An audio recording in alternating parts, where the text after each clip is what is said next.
Hello everyone, मैं अंकुर अवेले आप सभी का स्वागत करता हूं आपके अपने channel magnet brains Hindi medium पर। मैग्नेट ब्रेन्स हिंदी मीडियम एक ऐसा प्लेटफॉर्म है जो हिंदी माध्यम की कक्षा 7वीं से लेकर कक्षा 12वीं तक का संपूर्ण पाठ्यक्रम बिल्कुल निःशुल्क में उपलब्ध करा रहा है। मतलब यह कि आपको यहां पर किसी प्रकार का कोई पेमेंट नहीं करना है, कोई सब्सक्रिप्शन परचेज नहीं करना है। सभी वीडियोस मिलेंगे आपको बिल्कुल निःशुल्क, वो भी क्वालिटी कंटेंट और बेस्ट फैकल्टीज के साथ। तो चलिए बात करते हैं कि इस वीडियो में हम क्या देखेंगे। इस वीडियो के अंदर हम बात करेंगे आंकड़ों का संग्रह और प्रस्तुतिकरण को लेकर। आंकड़ों का संग्रह मतलब कैसे आप डेटा को कलेक्ट करते हैं और फिर उसको कैसे रिप्रेजेंट करते हैं, इस बातों को लेकर हमें इस वीडियो के अंदर देखना है। ये टॉपिक है कक्षा 12वीं के भूगोल के चैप्टर नंबर 1 आंकड़े, स्रोत और संकलन से। तो सबसे आगे आते हैं, देखते हैं कि आंकड़ों का संग्रह जो है उसको कैसे करते हैं, मतलब आप डेटा कलेक्शन कैसे करते हैं। तो डेटा कलेक्शन के बारे में, आंकड़ों के संग्रह के बारे में हमने बातें करी थी कि आंकड़ों का संग्रह कैसे करते हैं ना, आंकड़ों को कैसे प्राप्त करते हैं, आंकड़ों के स्रोत क्या होते हैं, इनको हमने बात करी थी कि इनके स्रोत को देखा था और कैसे दो प्रकार के स्रोत देखे हुए थे। अगर आपको याद होगा कैसे दो प्रकार के, एक प्राथमिक और एक द्वितीयक। कौन से प्राथमिक और द्वितीयक। प्राथमिक और द्वितीयक की बात करें तो आपको याद होगा कि प्राथमिक के अंदर हमने देखा था कैसी चीजें होंगी जो व्यक्तिगत तरीके से डायरेक्ट आई हैं। द्वितीयक के अंदर क्या था, द्वितीयक के अंदर ऐसा कि जो प्रकाशित और अप्रकाशित, इसके भी दो प्रकार देखे हुए थे, प्रकाशित और अप्रकाशित। तो इसमें जो डेटा आ रहा है, जो नंबर आ रहे हैं, उनको कैसे संग्रह किया जाए, उनको कैसे कलेक्ट किया जाए, इसके बारे में यहां पर बात की जा रही है।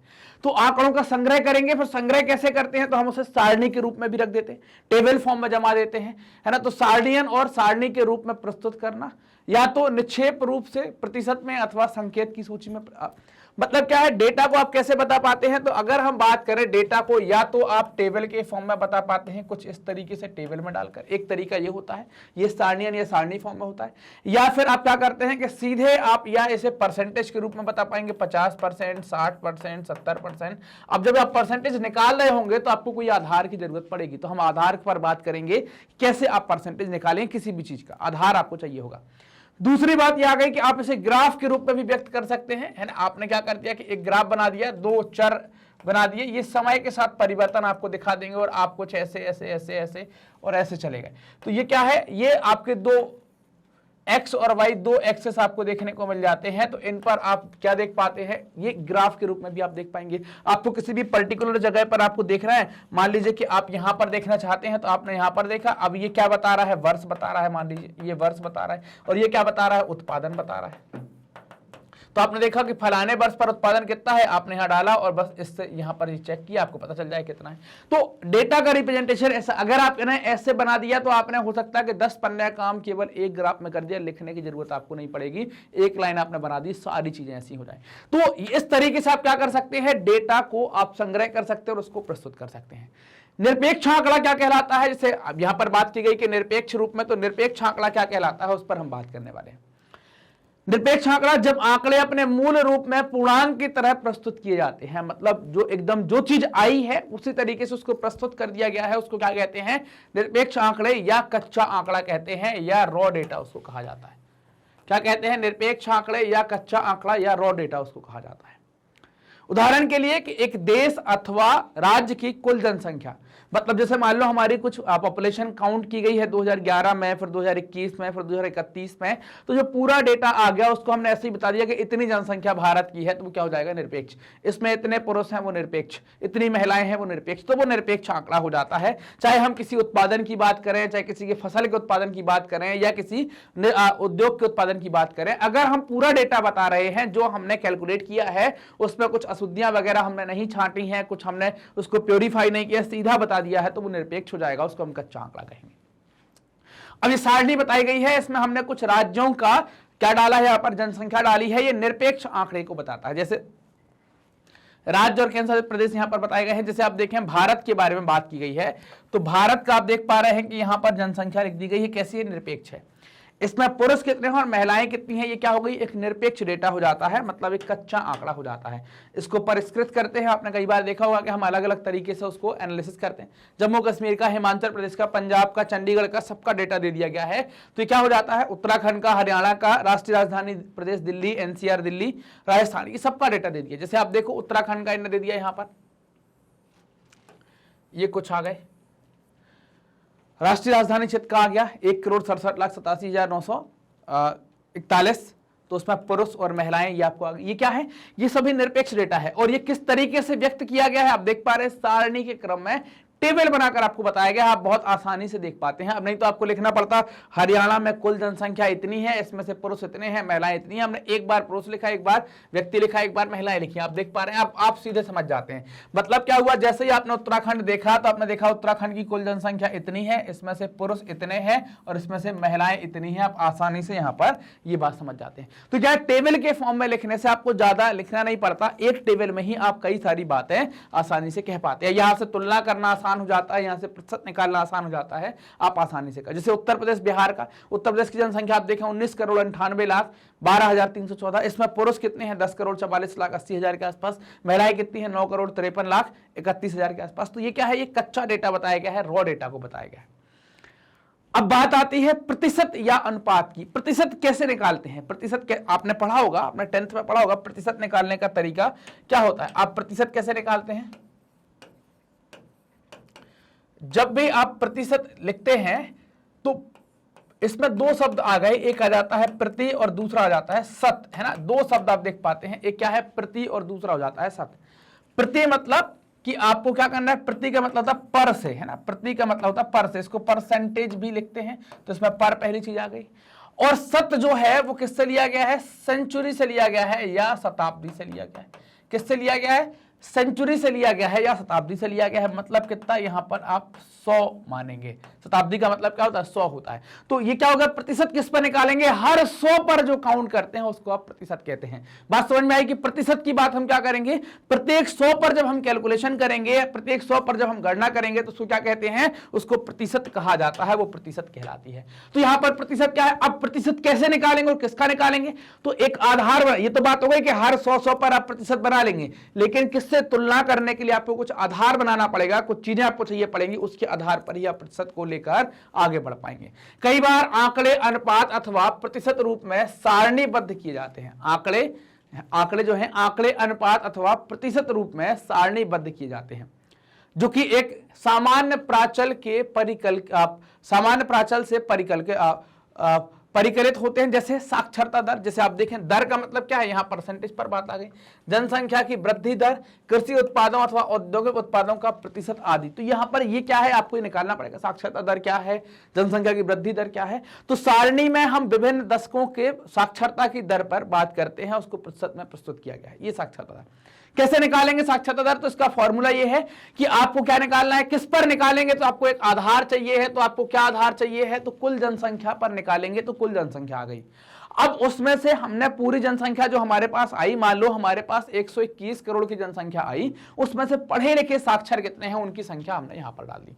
मान लो यहां 121 में से 80 लोग पढ़े लिखे हैं, ये हमने लिख दिया यहां पर। चूंकि हमने बात करी कि प्रतिशत जो निकाली जाएगी, प्रतिशत का जो साइन आएगा वो प्रति 100 पर आएगा, तो यहां पर हमने क्या कर दिया, 100 का गुणा कर दिया, 1/100 का गुणा कर दिया। मतलब ये क्या हो गया, ये अपने आप में परसेंटेज को बताता है, ये निशान यहां पर क्या बताएगा, परसेंटेज को बताएगा। क्लियर। तो ये सिस्टम यहां पर हो जाता है, तो हम ऐसे निकाल पाएंगे। फॉर्मूला समझ में आ गया कि ऊपर क्या लिख दिया, साक्षर व्यक्तियों की कुल साक्षर कितने हैं, नीचे कुल जनसंख्या गुणे 100 यहां पर कर दिया गया है, गुणे 100 यहां पर कर दिया है, तो क्या हो जाएगा आपका, यहां पर प्रतिशत निकल जाएगी। तो साक्षरता दर देख लीजिए, वर्ष 1951 में साक्षरता दर जो है व्यक्तियों की ओवरऑल थी 18.33%। पुरुष की यहां पर आपको देखने को मिलेगी 27.17 और महिला 8.86। ऐसे 1961 में अगले 10 साल बाद बढ़ी साक्षरता दर 18 से 28 हो गई। पुरुषों की 27 से 40 हो जाती है और महिलाओं की 8 से 15 हो जाती है। 1931 में 34.45 और पुरुषों की हो जाती है 45.96, स्त्री की हो जाती है 21.97। ये जनसंख्या या साक्षरता दर आपको देखने को मिलेगी। 1981 में आप देखेंगे 43.57, पुरुष की आप देखेंगे 56.38 और स्त्री की देखेंगे 29.76।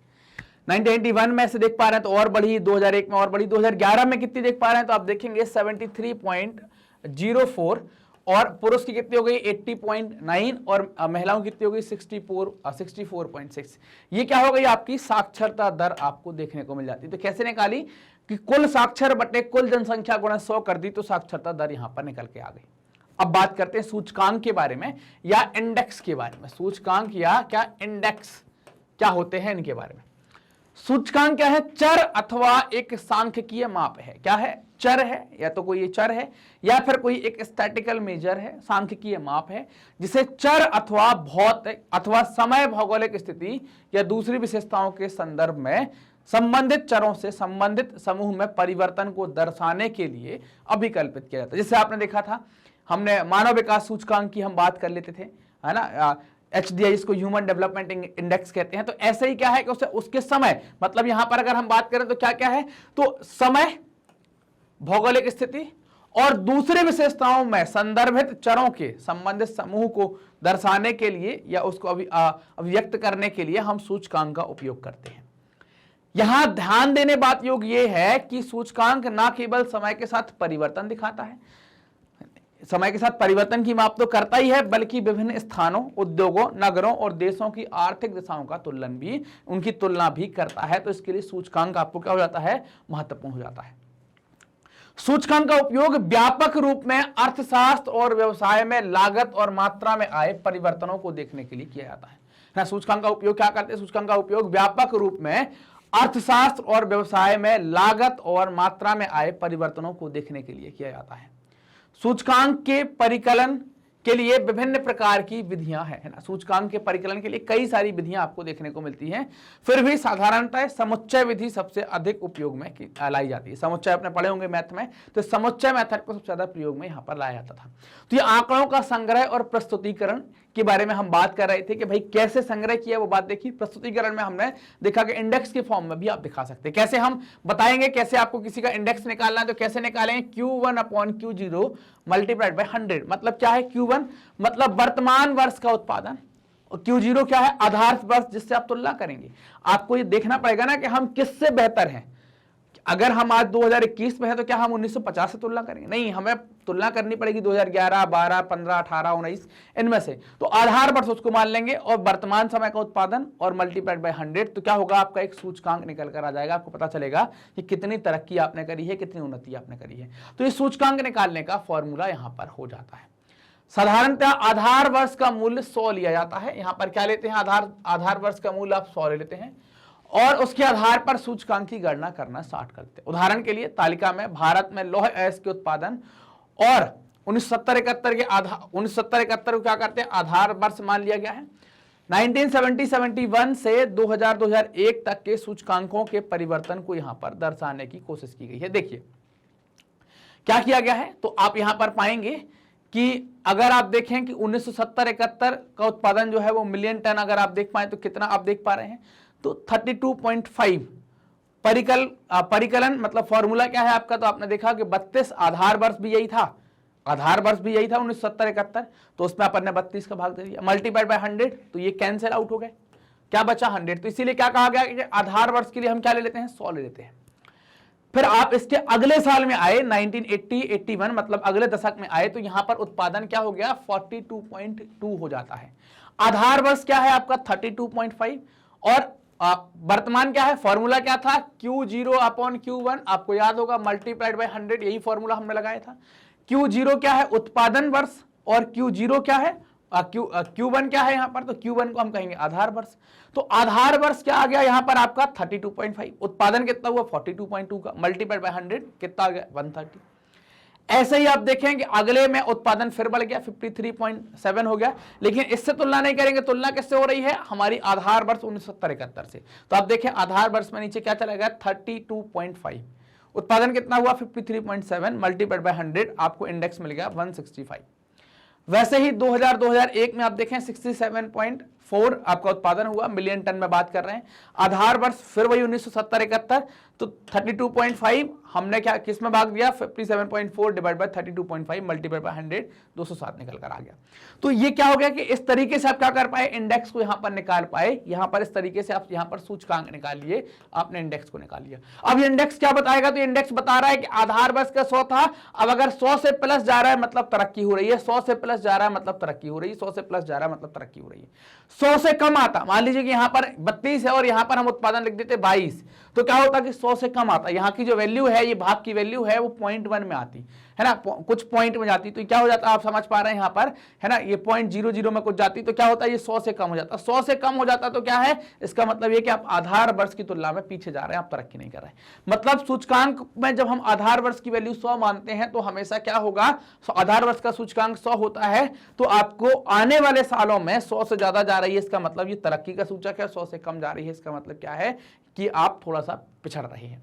ये आंकड़ों का संग्रह और प्रस्तुतिकरण के बारे में हमने बात करी। मैग्नेट ब्रेन्स अपनी हाई क्वालिटी एजुकेशन साथ ही साथ निःशुल्क शिक्षा के लिए भी प्रसिद्ध है। निःशुल्क शिक्षा मतलब आप देख पाएंगे हम बहुत सारे कोर्स बिल्कुल फ्री में ऑफर करते हैं, CBSE English medium, Hindi medium, NTSC, olympiad, ये सभी कोर्स आपको बिल्कुल फ्री में उपलब्ध कराए जाते हैं।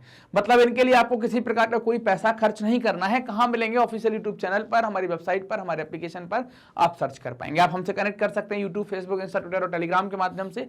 ये वीडियो आप देख रहे हैं मैग्नेट ब्रेन्स के Hindi channel, magnet brains Hindi medium पर, चैनल को सब्सक्राइब करें, वीडियो को लाइक करें और अपने दोस्तों के साथ जमकर शेयर करें। धन्यवाद।